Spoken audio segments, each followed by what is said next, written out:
Hey, what's going on guys? Adam here and welcome to the channel. In this video, we are reviewing Binance, which is one of the largest cryptocurrency exchanges in the world.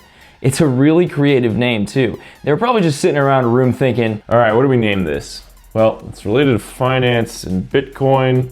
How about Fitcoin? Nah, that sounds like a fitness accessory. How about Binance? Binance. Boom, easy, let's do this. Anyway, we'll take a look at an overview of Binance, then some key considerations, and at the end, I'll give you the verdict on when you might want to use this. Plus, I'll also quickly compare them to other ways to buy crypto. If you want to check it out, I put a link in the description. Currently, I don't think it gives you anything, but sometimes they offer $15 in Bitcoin after trading $100 worth of crypto for an easy 15% ROI right off the bat. I'm also working on having it give you a 20% discount on transaction fees. All right, let's get into it.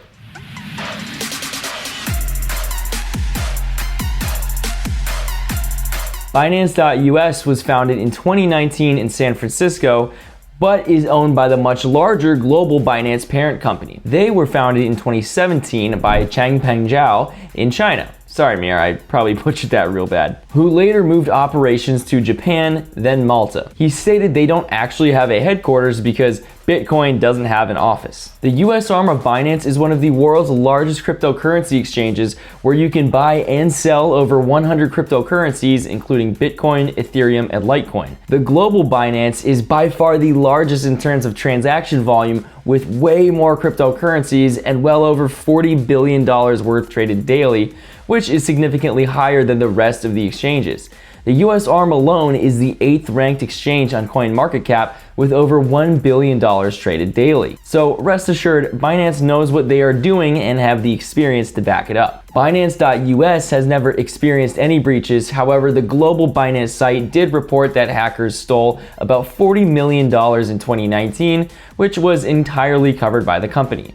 Remember, these guys process over $40 billion of trades daily, which makes the stolen amount seem a lot less scary. It's very reassuring to see that they are able to cover losses. Speaking of covering losses, they launched the Secure Asset Fund for Users, or SAFU, on July 3rd, 2018, which is an emergency insurance fund. Binance allocates 10% of all trading fees into SAFU to offer protection to their users and their funds in extreme cases such as theft. In addition to SAFU, US dollars in your account are FDIC insured up to $250,000, which is pretty unique to crypto exchanges.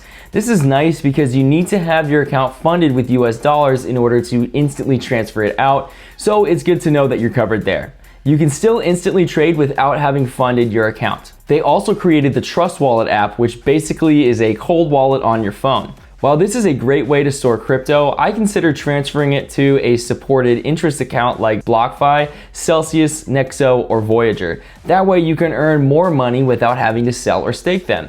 If you want to learn more about each of these, I reviewed them on my channel, which I'll link down below. The user experience is pretty good on both the mobile app and website.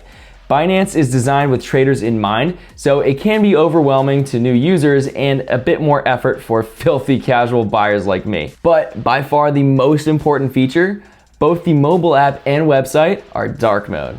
Just kidding, but come on, who doesn't like dark mode? The buying process is extremely quick even without funds on your account, but Binance requires you to wait 10 days before sending crypto or cash out.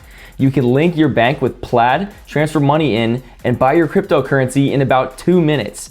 For payment methods, they take bank transfers, wire transfers, and debit cards, and only the global site takes credit cards. The fees are actually on the lower side and are lower than regular Gemini and Coinbase fees at 0.1% of the transaction. You can reduce this further by 25% by opting to use BNB, Binance's official cryptocurrency, to pay for fees. While this sounds like a no-brainer at first, you do get hosed on transfer fees, so if you're planning on moving your crypto elsewhere, like to the interest accounts I mentioned earlier, you're probably better off using Gemini Active Trader since they cover 10 transfers out per month. As great as everything sounds, there are a few considerations to think about. First off, cryptocurrency is still relatively volatile. To be fair, it's not as bad as it was a few years ago, but it's still pretty volatile. Like Bitcoin, more than tripling from $13,000 to $42,000, crashing back down to $30,000, then doubling to over $60,000 all in the span of 3 months. But you could say the same about some stocks too. It could just as easily half in price, so just be careful with the money that you put in. There are cryptocurrencies called stablecoins that anchor to the price of fiat currency. For example, the price of one USD coin is always around $1 US. So these could be used to stabilize your investment. These also have really high interest rates in cryptocurrency interest accounts like BlockFi, Celsius, Nexo, and Voyager. So this could be a good place to park some cash. Since Binance is heavily geared towards traders, it might be difficult for beginners to pick up. Overall, I still think it's a clean and simple UI, but it might take a little getting used to. You can always download it for free and play around with it yourself. Binance is not available in every state and country, so take a look and see if you're even eligible to use it. Currently in the US, it's available in every state except Connecticut, Hawaii, Idaho, Louisiana, New York, Texas, and Vermont. The usual offenders for not allowing crypto. If you've checked out other crypto services and you live in one of these states, you probably know the frustration, so hopefully this saves you some headache. There's always a chance of a security breach, which I mentioned they experienced earlier, but that was a while ago and have beefed up security since then. Also, with a strong balance sheet and the SAFU fund, they will likely be able to cover losses if another were to occur. Even with great security, I still highly recommend transferring your coins to a cryptocurrency interest account like BlockFi, Celsius, Nexo, or Voyager, since you will earn interest on those coins passively. Again, links to my reviews are down below if you want to learn more. Another thing to keep in mind is that not your wallet, not your coin applies here. These aren't your wallets, so Binance can freeze accounts if necessary. Binance has a wonderful reputation at stake as arguably the #1 crypto exchange in the world, so it's highly unlikely they'll run off with all of your assets. I could not find a lot of details about their security measures, but Binance.us uses Prime Trust as their custodians, who are a big name in the crypto space. Their customer support seems to be absolutely swamped right now. It took me about 2 months just to open my account. To be fair, a lot of other crypto services like Gemini are taking a while, so it's not just them. The only way to contact their support is through an email ticketing system, and you can't just pick up the phone and talk to a real human. Unfortunately, this is pretty common even with big financial apps like Robinhood. Again, they're not the only ones doing it. I opened a ticket to test out the speed a while ago and haven't heard back, so if you run into issues, it might take a while to get resolved. Alright, here's the verdict. There are 4 cases where you might want to use Binance. First is if you're looking for a specific cryptocurrency only they offer. Not all exchanges let you trade the same crypto, so you might have to use Binance to get the one that you want. They support the highest number of cryptos out of all the exchanges, so this is a pretty big reason to just have an account open. This applies to any exchange. For example, I was looking to buy a coin that Binance didn't offer, so I had to use Gemini instead. Second is if you're looking to save on fees. Binance has some of the lowest fees, especially if you're trading high volumes and use BNB to pay for them. This is perfect if you're keeping assets on the platform, but if you are frequently transferring, then you might want to use an exchange that covers those fees like Gemini. Third is if you want to diversify your transactions across multiple exchanges. If you mostly use Coinbase, for example, and want to spread it across to other exchanges, you can also use Binance, and vice versa. Binance has limits on how much you can buy and sell, so you might need to use other exchanges to work around that. The limits are pretty high, so you probably won't need to worry about it unless you're a serious trader. Fourth is if you want a relatively easy to use interface. While it's not the easiest and most intuitive, Binance, in my opinion, is still a user-friendly exchange with fully built-out functionality, which is perfect for a casual crypto buyer like me. My honest opinion about Binance is that it is a phenomenal exchange to buy and sell so many different cryptocurrencies.